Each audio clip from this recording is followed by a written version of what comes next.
Noah, thanks so much for joining me on the podcast. Really appreciate it. It's awesome being here. Really appreciate it. Let's start out. Tell me a little bit about yourself and your career. What's your day-to-day look like at Ferrero, and how'd you end up in your current role? Yeah, it's a wonderful question. So I'm the senior vice president of the the spreads business at Ferrero, which basically is mostly the Nutella franchise, which is really on a rocket ship ride of growth. And so I've been at Ferrero for close to 15 years. And so interestingly, I started my career actually as a certified public accountant of all things. So a really different beginning. And I have found my way into brand marketing, and then have been at Ferrero a while now. So it's been an interesting journey here. And what's about your day-to-day at Ferrero? What are you working on right now? Yeah, so the day to day is always interesting in brand management. So right now, running Nutella business, and the biggest thing that has us keeping us busy is we've just launched two new products in the market. So Nutella biscuits and Nutella Be Ready, which takes our brand into kind of the snacking arena for the first time, and it's doing phenomenally well in market. It's performing as a top item in the cookies category right now. So it's been really fun extending the brand into a completely different occasion than it's been ever in the United States before. So that's basically what we've been focusing on now. But day to day, we're doing anything from figuring out how to get more product here to working on advertising campaigns to working with our sales teams to do stuff with our customers. So it's every day is a new experience, it feels like. I hear that. Well, I'm excited to talk a little bit about those new products a little bit later. Yeah. But I want to start out with this idea of premiumization. I want to talk about Ferrero's current strategy here. Tell me a little bit about what premiumization means at Ferrero and what your current strategy there looks like. Yeah, it's a great question. And really in our DNA at Ferrero, we are a premium product. So when you talk about strategy, it's not a new strategy that we've kind of just said, like, let's come up with this and create more premium products in the market. Ferrero from its beginnings back in the 1940s, 1950s, always had a mindset of delivering unbelievable consumer product experiences and erring on charging more and having it be a bit more expensive, but knowing that the quality and delivering just unbelievable taste and emotional experiences. So in our core, through the ingredients, through how the product's made, through how you eat it, it is more premium. And so the bigger kind of question is how do you bring that into market and show consumers that value, right? And that's been the journey. It's when you launch a new brand, it's really hard to educate a consumer why they should pay more for it. And what our challenge has been, and I think we've done very successfully at Ferrero, is really bringing the products to market, which we know are outstanding, and then using advertising and in-store executions really effectively to really show consumers what that product is and why it's worth them to pay 50 cents or 60 cents more and worth them trying. And I think the secret sauce for Ferrero is the products really are awesome. I mean, if you give anyone Nutella or Ferrero Rocher or a Kinder product and they eat it, the first thing they'll say is that's the most unbelievable thing I've tasted. So we know once we get the product in people's mouths that they're going to come back. So so when you think about premiumization, it's really how do you convince that initial purchase or stimulate that initial purchase to proving that someone that it's worth them paying a little bit more for. But what we found actually, is it's been very successful because I think both from our retailers and both for consumers, they're looking for those experiences. And so we're really meeting a need that's out there. Yeah, I mean, you kind of, say Ferrero, it does carry this premium feeling already, but I'm curious, how have the products evolved on this journey, and how has how have the products changed within Ferrero's lineup as you try to push this premiumization?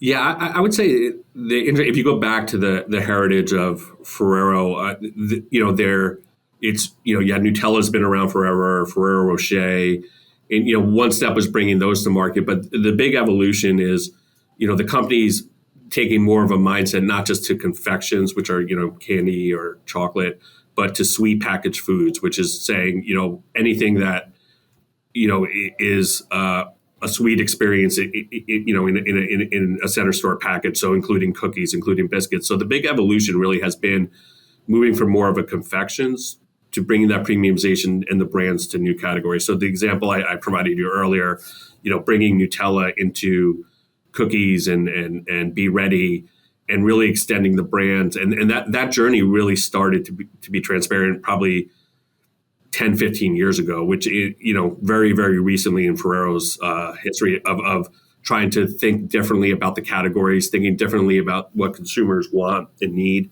And I would say, the U.S. Has really gained a lot of importance in the company. It's a European company by heritage, and they really, the leadership of the company really started to focus and invest in the United States, and really looking at the trends that are happening here. And one of the biggest ones, as I mentioned, is snacking. The U.S. consumers eat very differently than Europeans in the sense that the amount of snacking and the amount of occasions and how important that is in people's daily lives. And I think what Ferrero has seen is there's really great opportunity to extend our brands in those territories. And so there's a whole bunch of untapped opportunities in the United States to go after that for sure, especially with the brands that we have. That's really interesting, and especially here in the U.S. right now, we're in a really interesting economic time where a lot of people are feeling impacts of inflation, and we've had an economy that's really been volatile over the past 3 years, really at this point. How has consumer fears related to the economy and pressures related to inflation impacted your strategy here, or has it? Yeah, it's a great question, and I talk about it with I just visited my wife's parents in Ohio, and they always ask me how the job or how business is doing. They ask that exact question of are you guys getting hurt with inflation and all that? And the interesting thing is, not that we're recession proof or inflation proof, but consumers are always looking for value. I would say so. Meaning, and especially in our categories and brands where we're not asking someone to spend $2,000 for a new washing machine. It's still a very affordable indulgence or luxury. So the thing we have to constantly keep proving is why you should buy us and spend that little extra more, because the experience is going to be worth it, and it's worth that little indulgence, and you can still afford it. And I think the thing we see is, in these times, it's not that consumers are unwilling to do that, but they have more fixed dollars. So if they're going to the store, they have X amount of dollars they could spend. And then it's how do you make sure that you're one of the brands that they want to make sure are in that basket every time. And that's where one is, how you communicate it. But two, once consumers try, whether it's, again, Nutella or Ferrero Rocher or Kinder, they know it's a great experience. And so they're willing to allocate some of that fixed dollars they have and say, it's worth me having that little indulgence. It's worth a little bit more money because I know the value of that is there. And so I think that's the key of winning in, whether you call it a recessionary time or an inflation time where people's wallets and purses get pinched, is how do you make sure that your value is so apparent to them that they're not willing to trade you off for someone else. And I think that's the secret that we have at Ferrero, is just we know that our product delivery is so strong that that we could withstand kind of times like these. Yeah, I mean, I think it's all about that value proposition and communicating that to consumers. And we're in a time right now where private label across categories, but especially in food categories, has really resonated with shoppers who are looking for greater value. And you have these store brands that are saying, "Hey, we make products that are just as good as those expensive brands, but they come at a more affordable price." So, how do you communicate that value to shoppers and say, "Hey, remember us? Like, we're this storied brand. You like our products." How do you get consumers to stay away from those private labels? Yeah, it's a great question. And private label, is always there. And I actually, think private label is it's not an evil entity. I mean, it's definitely provides a value and an option to shoppers and consumers. So, I mean, the idea that private label shouldn't exist, I think, is wrong. I mean, I think it really there are consumers and shoppers that want that value and are willing to trade off a little. And I think the key for brands that if you want to be on the more premium side of that, is making sure that one, your product quality is there. And I think for sure in Ferrero, but if you eat private label and you eat the branded Ferrero version, it's very clear that there's a bit of a quality difference there, or a decent quality difference. And so that justifies the price. And it's really making sure, like in branded, it's key to keep supporting the equity during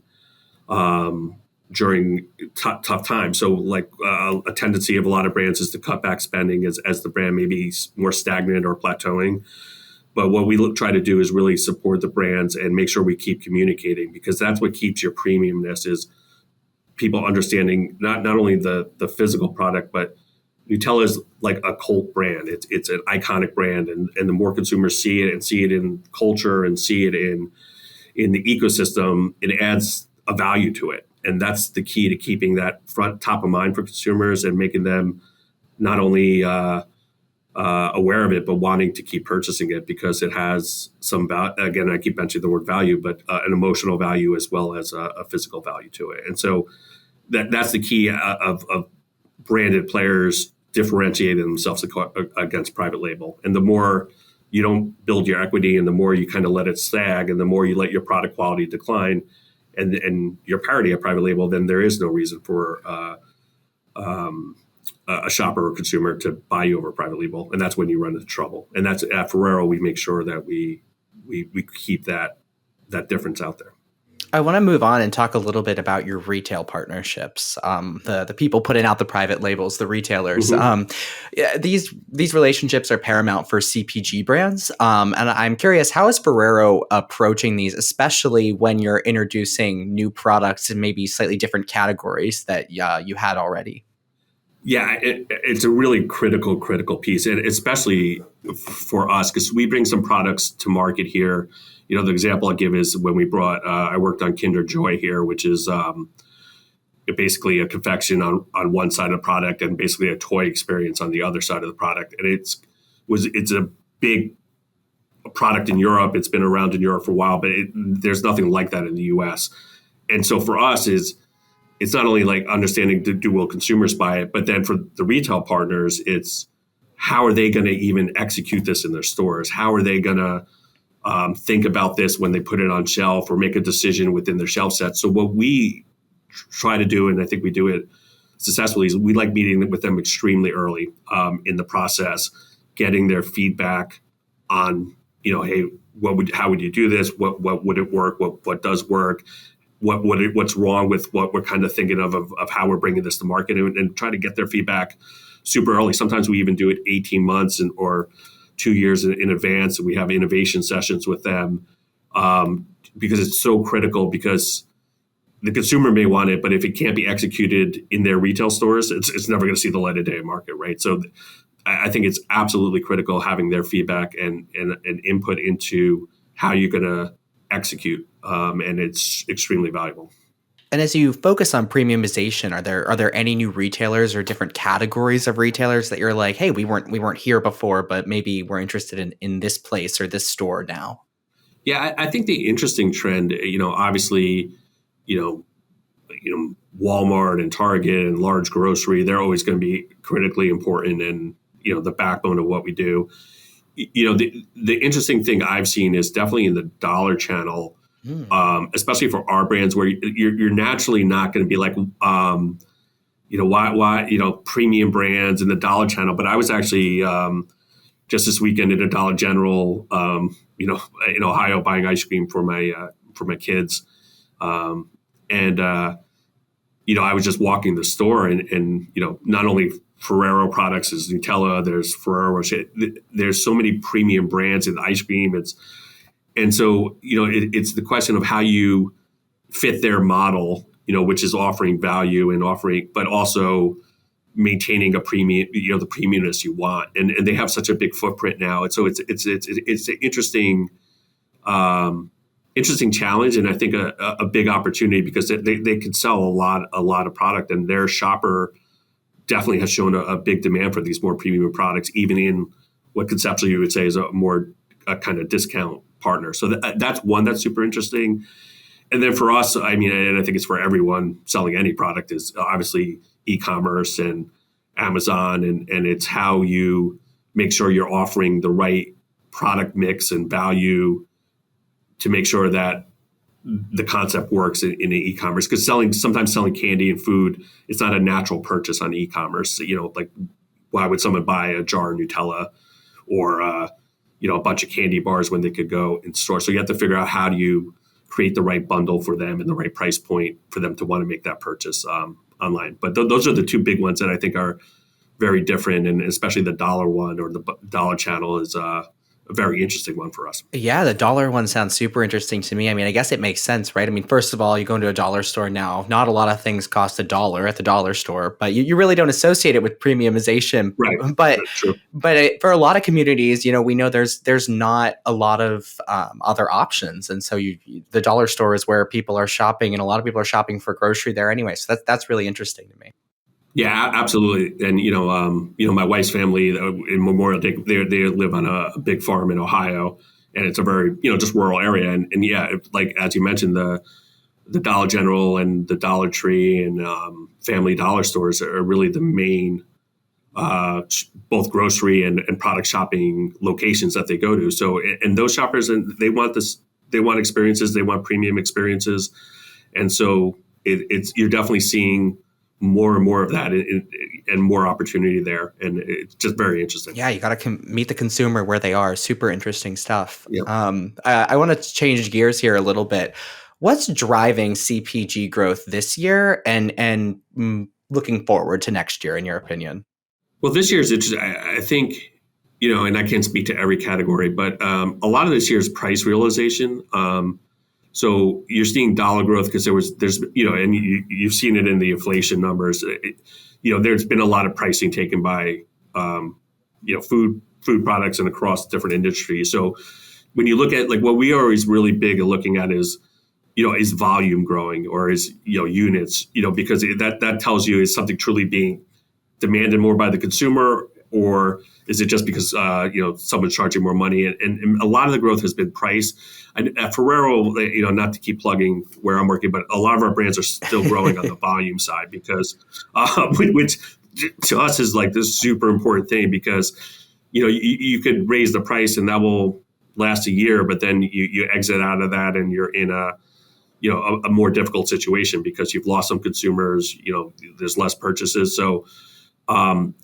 I think going forward, it's going to be imperative on brands, because I think this round of pricing and revenue realization is done. Like there's only a limit to what a consumer's wallet could absorb, and so now it's going to turn back on brands. How do I grow demand and volume and make a proposition that consumers want more of? From a purchase standpoint. And so that's what is going to be the shift. And the brands that win are going to be the brands that have a value and a proposition that deliver on that. Yeah, I think that's the real key theme we're hearing throughout this interview is it's all about communicating that value to the shopper. Yeah, no, I mean, it's absolutely critical. To me, it trumps over everything else in the sense that you have to have their understanding and the desire of them, again, in a tightened environment to really expend their available dollars to your product. And they'll only do that on products that they think deliver. So it's critically important. Absolutely. Well, to round us out here, wrap up this interview, anything interesting you can share that Ferrero is working on in North America now? I know you mentioned, it's a European country and kind of exploring the way that the U.S. market is different than other markets where Ferrero is. But anything you can share? What's next? Yeah, I mean, so we're constantly innovating. We have a large pipeline. Unfortunately, I can't share all of it with you because I won't have a job. I'm shocked. Yeah, but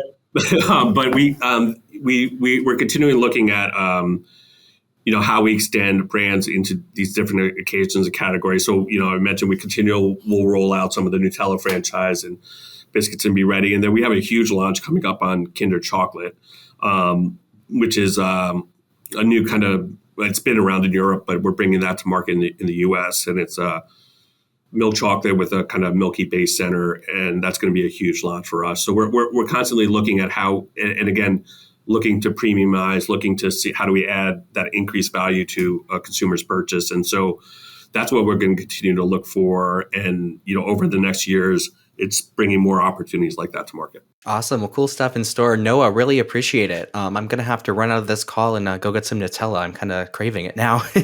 Yeah. Well, yeah. I'll tell you, yeah, Nutella or Nutella biscuits will be ready anyway. I'll run to the bodega across the street and see if they have any. It sounds like it'd be a great product for over there. So I'll see if they have any. Hopefully they do. Let me know. Let me know if they don't have it. You will do. Noah, thanks so much. Really great insights. Okay, appreciate it. Thank you.